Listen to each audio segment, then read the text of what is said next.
দখলদারি দখলবাজি রাজনৈতিক আধিপত্য চলবে না, কিন্তু তারপরেও গত 9 মাসে চলছে, এটাই বাস্তব। এই নারায়ণগঞ্জের শিল্পনগরী, এই রূপগঞ্জের এইখানে কি আপনারা মনে করেন যে আগে যেখানে সড়ক থেকে, মার্কেট থেকে, ফ্যাক্টরি থেকে চাঁদাবাজি করত, জুটের ব্যবসা করত, মাফিয়াগিরি করত, সেইগুলো বন্ধ হয়েছে?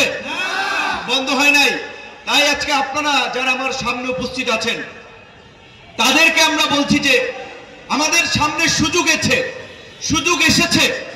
এই বাংলাদেশকে আগামীতে আমরা কিভাবে গড়ে তুলব, এই বাংলাদেশের জনপ্রতিনিধি চাঁদাবাজ, মাফিয়া, দখলদার, লুটেরা, দুর্নীতিবাজ মানুষ হবে নাকি সৎ, সাহসী, ত্যাগী মানুষ হবে, সেই সিদ্ধান্ত নেওয়ার আপনাদের সামনে সুযোগ এসেছে। অন্তর্বর্তীকালীন সরকার খুব অল্প সময়ের জন্য আছে। আশা করি এই বছরের ডিসেম্বরের মধ্যেই জাতীয় নির্বাচন অনুষ্ঠিত হবে। আগামী নতুন বছরে আপনারা নতুন সরকার দেখতে পাবেন, কিন্তু সেই সরকার কারা গঠন করবে, কারা এমপি হবে, কারা মন্ত্রী হবে, সেই সিদ্ধান্ত কিন্তু আপনাদের হাতে।